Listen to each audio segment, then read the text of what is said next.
Você tem um deste? Sou louca pelo meu. Na verdade, adoro todas as minhas coisas. Já se perguntou de onde vêm todas as coisas que compramos e para onde vão quando nos desfazemos delas? Não conseguia deixar de pensar nisso, por isso quis saber mais sobre o assunto. E os livros diziam que as coisas se deslocam ao longo de um sistema. Da extração, para a produção, para a distribuição, para o consumo e para o tratamento de lixo. Isso tudo se chama a economia de materiais. Bem, estudei um pouco mais. Eu passei 10 anos viajando pelo mundo, atrás de pistas de onde vêm as nossas coisas e para onde vão. E sabe o que eu descobri? Esta não é toda a história. Falta muita coisa nessa explicação. Em primeiro lugar, neste sistema parece que está tudo bem, sem problemas. Mas, na verdade, é um sistema em crise, porque trata-se de um sistema linear. E nós vivemos num planeta finito. E não se pode gerir um sistema linear num planeta finito, indefinidamente. Em todas as suas etapas, este sistema interage com o mundo real. A vida real não acontece numa página em branco. Interage com sociedades, culturas, economias, o ambiente. E durante as etapas, a vida vai se chocando contra seus limites. Limites que aqui não vemos porque o diagrama está incompleto. Então, voltemos atrás para preencher alguns espaços e ver o que falta. Uma das coisas mais importantes em falta são as pessoas. Sim, pessoas. As pessoas vivem e trabalham em todas as etapas desse sistema, onde algumas são um pouco mais importantes que outras. Algumas têm maior poder de decisão. Quem são elas? Comecemos pelo governo. Meus amigos dizem que eu devia usar um tanque para simbolizar o governo, e isso é uma realidade em muitos países, e cada vez mais também no nosso. Afinal, mais de 50% dos nossos impostos vão para os militares. Mas vou usar uma pessoa para simbolizar o governo, porque acredito nos valores e na visão de que o governo deve ser das pessoas, pelas pessoas, para as pessoas. A função do governo é olhar por nós, cuidar de nós. Esse é o seu trabalho. Depois vem as corporações. O que leva as corporações a parecerem maiores que o governo é porque elas são maiores que o governo. Atualmente, entre as 100 maiores economias da Terra, 51 são corporações. À medida que as corporações foram crescendo, em tamanho e poder, assistimos a uma pequena mudança no governo, como se estivessem mais preocupados com o bem-estar deles do que com o nosso. Muito bem, então vejamos o que mais falta nessa imagem. Começaremos pela extração, que é uma palavra pomposa para exploração de recursos naturais, que por sua vez é uma palavra pomposa para destruir o planeta. A verdade é que cortamos as árvores, arrebentamos as montanhas para extrair os metais, consumimos toda a água e exterminamos os animais. Aqui enfrentamos o nosso primeiro limite. Estamos ficando sem recursos naturais. Estamos utilizando demasiados materiais. Sei que isto pode ser difícil de ouvir, mas é a verdade. Por isso temos que lidar com isso. Durante apenas as 3 últimas décadas, foram consumidos 33% dos recursos naturais do planeta. Desapareceram. Cortamos, minamos, perfuramos e destruímos o planeta tão depressa que estamos debilitando a capacidade do planeta para sustentar o nosso modo de vida. Aonde eu vivo, nos Estados Unidos, resta-nos menos de 4% da nossa floresta original. 40% dos cursos de água estão impróprios para o consumo. E o nosso problema não é apenas estarmos utilizando demasiados recursos, mas o fato de estarmos utilizando mais do que a nossa parte. Temos 5% da população mundial, mas usamos 30% dos recursos mundiais.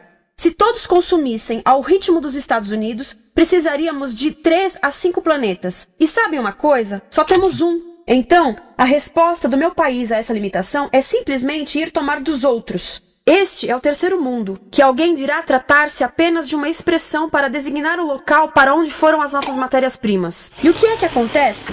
A mesma coisa, destruição do local. 75% das zonas de pesca do planeta estão sendo exploradas ao máximo ou além da sua capacidade. Desapareceram 80% das florestas originais do planeta.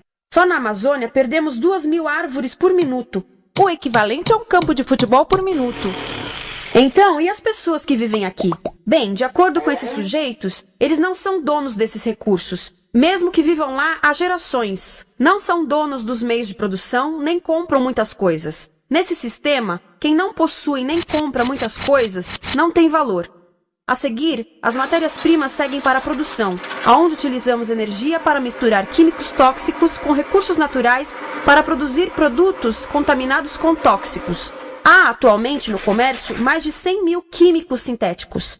Apenas um punhado foi testado para avaliar o seu impacto na saúde, e nenhum foi testado em relação aos impactos sinérgicos na saúde, ou seja, a interação com todos os outros químicos aos quais estamos expostos diariamente. Por isso, desconhecemos o impacto total deles na saúde e no ambiente. Mas sabemos uma coisa: os tóxicos entram e saem. Enquanto continuarmos a introduzi-los nos nossos sistemas de produção industrial, continuaremos a inserir esses tóxicos nos produtos que levamos para nossas casas, trabalho e escolas, e claro, para nossos corpos. Como os BFRs, ou retardantes de incêndio à base de brometo, que tornam as coisas mais resistentes ao fogo, mas são super tóxicos.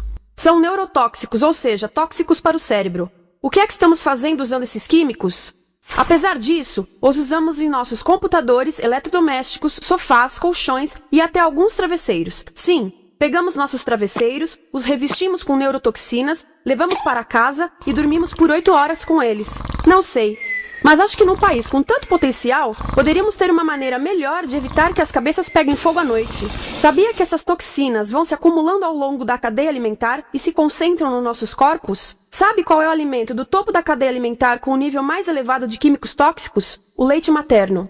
Isto significa que os menores membros das nossas sociedades, os nossos bebês, recebem as maiores doses de químicos tóxicos das suas vidas a partir do leite das suas mães. Não acha que é uma incrível violação? A amamentação deveria ser o mais importante ato humano de nutrição. Deveria ser algo sagrado e seguro. A amamentação continua a ser o melhor e as mães devem amamentar, mas nós deveríamos proteger esse ato. Eles deviam protegê-lo. Eu pensava que zelavam pelos nossos interesses. As pessoas que mais sofrem com esses produtos químicos são os trabalhadores das fábricas. Muitos são mulheres em idade reprodutiva, que trabalham com toxinas que afetam a gestação, carcinogênicos e muito mais. Agora eu pergunto, que tipo de mulher em idade reprodutiva trabalharia num emprego deste, exposta a estas toxinas, a não ser uma mulher sem outra alternativa? Essa é uma das maravilhas desse sistema. A erosão dos ecossistemas e economias locais, aqui, garante um fluxo constante de pessoas sem alternativas. No mundo, há 200 mil pessoas por dia se deslocando de ambientes que as sustentaram ao longo de gerações para cidades, onde muitas vivem em bairros de lata, à procura de emprego, por mais tóxico que seja. Não só os recursos são desperdiçados ao longo desse sistema, mas também pessoas, comunidades inteiras são desfeitas. Sim, as toxinas entram e saem. Muitas delas saem das fábricas em produtos, e muitas mais saem como subprodutos, ou poluição. E estamos falando de muita poluição. Nos Estados Unidos, as indústrias admitem liberar mais de 1.800.000 quilos de químicos tóxicos por ano.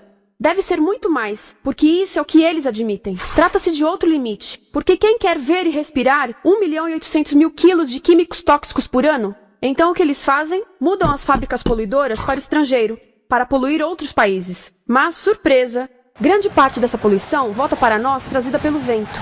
E o que acontece depois de todos os recursos naturais serem transformados em produtos? Passam por aqui, para a distribuição, o que significa vender todo o lixo contaminado com toxinas o mais rápido possível.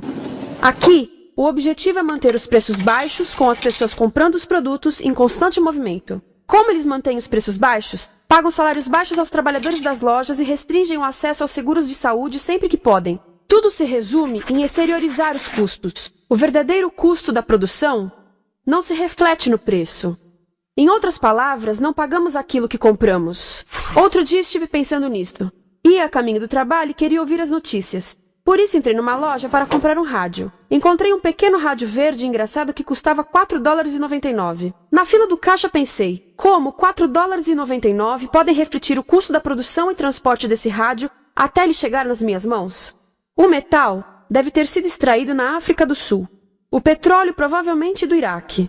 O plástico produzido na China e talvez montado por uma criança de 15 anos numa fábrica do México. $4,99 não paga nem o aluguel do espaço ocupado na prateleira, nem parte do salário do empregado que me atendeu, ou as viagens de navio e caminhão que o rádio fez. Foi assim que eu percebi que eu não paguei o valor do rádio.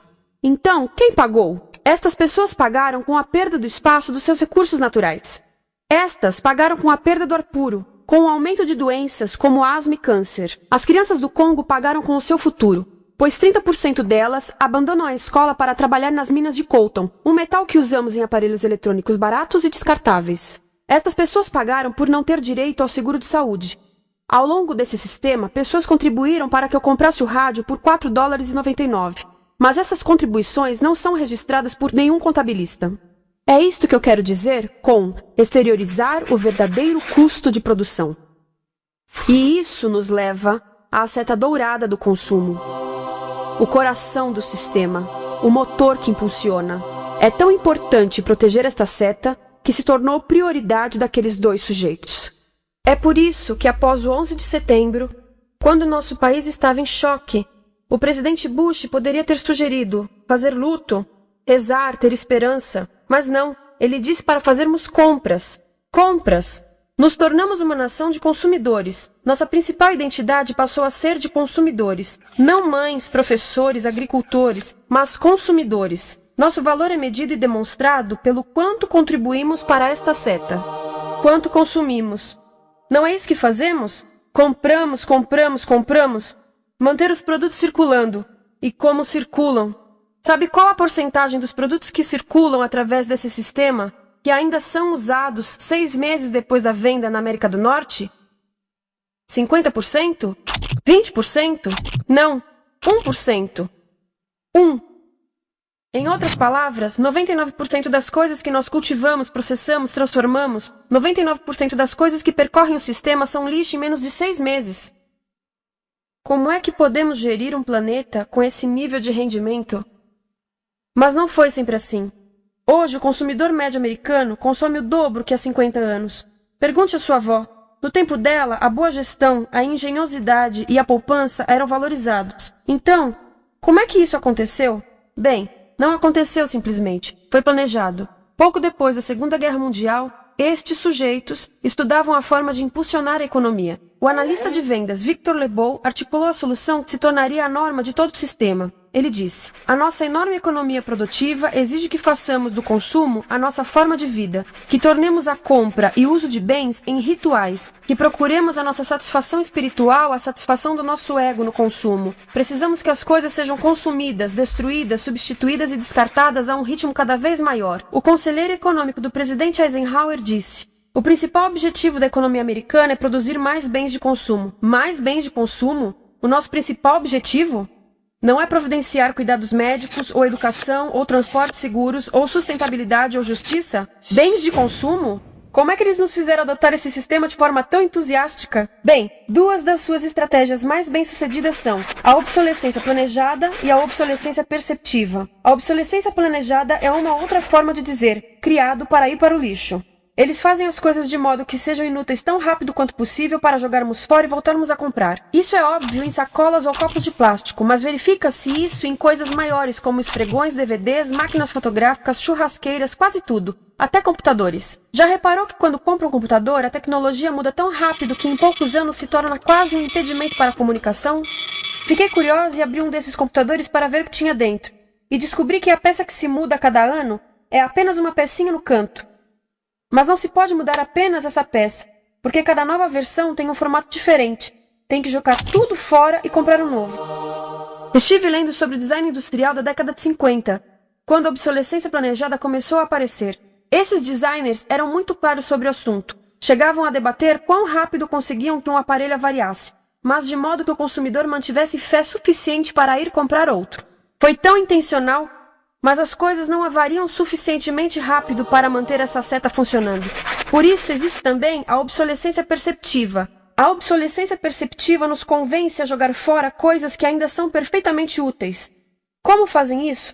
Mudam a aparência das coisas. Por isso, se comprou suas coisas há alguns anos, todos percebem que você não tem contribuído para essa seta. E como o nosso valor depende da nossa contribuição para essa seta, isso pode ser embaraçoso.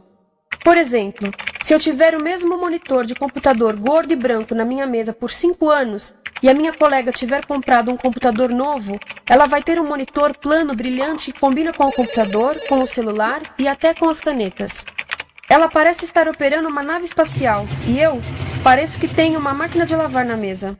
A moda é outro bom exemplo. Já se perguntou por que os saltos dos sapatos das mulheres passam de largos para finos num ano e no próximo de finos para largos? Não é por haver um debate sobre qual deles é mais saudável. É porque usar saltos largos num ano de saltos finos mostra que você não contribuiu recentemente para a seta. Por isso não vale tanto quanto a pessoa com saltos finos ao seu lado, ou em um anúncio. É para comprarmos sapatos novos. A publicidade e a mídia em geral têm um papel importante nisto. Cada um de nós nos Estados Unidos é bombardeado com mais de 3.000 anúncios por dia. Vemos mais publicidade num ano do que as pessoas há 50 anos viam em toda a vida. Qual é o objetivo de um anúncio se não nos fazer infelizes com o que temos? Por isso, nos dizem 3.000 vezes por dia que o nosso cabelo está errado, nossa pele, nossa roupa, nossos móveis, nossos carros, nós estamos errados. Mas tudo se resolve se formos às compras. A mídia também ajuda a esconder tudo isto e isto. Por isso, a única parte da economia que vemos são as compras. A extração, produção e envio para o lixo acontecem fora do nosso campo de visão. Por isso, nos Estados Unidos, temos mais coisas do que tivemos antes. Mas pesquisas mostram nossa felicidade declinando. Nossa felicidade teve seu pico na década de 50, a mesma época em que a febre consumista explodiu. Coincidência interessante. Acho que sei o porquê. Temos mais coisas, porém menos tempo para o que realmente nos faz felizes. Amigos, família, tempo livre. Estamos trabalhando mais do que nunca. Analistas dizem que não temos tão pouco tempo livre desde a sociedade feudal. E sabem quais são as duas atividades que mais fazemos no pouco tempo livre que temos? Ver televisão e fazer compras. Nós, americanos, passamos 3 a 4 vezes mais tempo comprando do que os europeus. Assim, nessa situação ridícula, vamos trabalhar talvez em 2 empregos, e quando chegamos em casa exaustos e sentamos no sofá novo para ver televisão, os anúncios dizem que não prestamos, então vamos às compras para nos sentirmos melhor. Depois trabalhamos mais para pagar o que compramos, e chegamos em casa mais cansados, vemos mais televisão que nos diz para fazermos compras outra vez. E estamos nesse ciclo de trabalhar, ver, comprar, e podíamos simplesmente parar. Então, no final, o que acontece a todas essas coisas que compramos? Nesse ritmo de consumo, não cabe tudo em casa, apesar do tamanho médio das casas ter duplicado nesse país desde os anos 70. Vai tudo pro lixo, e isso nos leva ao tratamento do lixo. Essa é a parte da economia de materiais que conhecemos melhor, porque nós temos de levar o lixo até a esquina. Cada americano produz 2 quilos de lixo por dia, o dobro do que fazíamos há 30 anos. Todo esse lixo ou é despejado num aterro, que é um grande buraco no chão, ou ainda pior, primeiro é incinerado e depois despejado no aterro. As duas formas poluem o ar, o solo, a água, sem esquecer que alteram o clima. A incineração é realmente ruim. Lembra daqueles tóxicos da fase da produção? Bem, queimar o lixo libera esses tóxicos no ar. Pior ainda, produz supertóxicos novos, como a dioxina. A dioxina é a substância mais tóxica feita pelo homem, e os incineradores são a principal fonte de dioxina. Isso significa que podemos parar a principal fonte da mais tóxica substância conhecida e feita pelo homem, simplesmente parando de queimar o lixo. E podemos parar hoje. Algumas empresas não querem criar aterros e incineradores aqui. Por isso, também exportam os resíduos. Então, e a reciclagem? A reciclagem ajuda? Sim, a reciclagem ajuda. Ela reduz o lixo nessa extremidade e depois reduz a pressão para minerar e colher mais nessa extremidade. Sim, todos devemos reciclar, mas reciclar não é o suficiente. Reciclar nunca será suficiente, por 2 razões. Primeiro, o lixo que vem das nossas casas é apenas a ponta do iceberg. Para cada saco de lixo que deixamos na esquina, 70 sacos de lixo são criados anteriormente, só para fazer o lixo desse saco que deixamos na esquina. Assim, mesmo que pudéssemos reciclar 100% do lixo das nossas casas, não se chegaria ao coração do problema. Além disso, grande parte do lixo não pode ser reciclado, ou porque contém demasiados tóxicos, ou porque é criado de início para não ser reciclável. Como aquelas caixas de suco, que têm as camadas de metal, papel e plástico, todas coladas. Não dá para separar essas camadas para reciclá-las. Como se vê, é um sistema em crise. Por todo o percurso, estamos batendo em limites, do clima em mudança ao decréscimo da felicidade. Simplesmente não está funcionando. Mas a parte boa de um problema tão generalizado é haver tantos pontos de intervenção.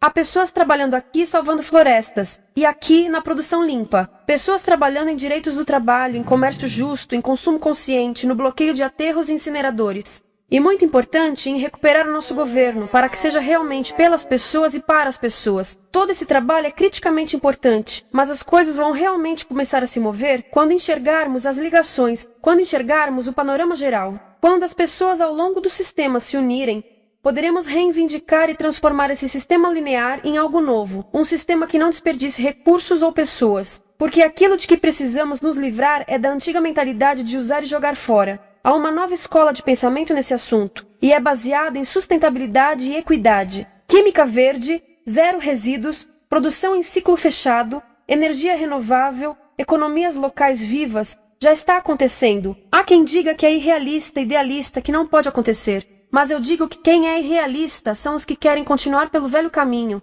Isso é que é sonhar. Lembre-se que a velha forma não aconteceu por acaso. Não é como a gravidade que temos que conviver. As pessoas a criaram, e nós também somos pessoas. Por isso vamos criar algo novo.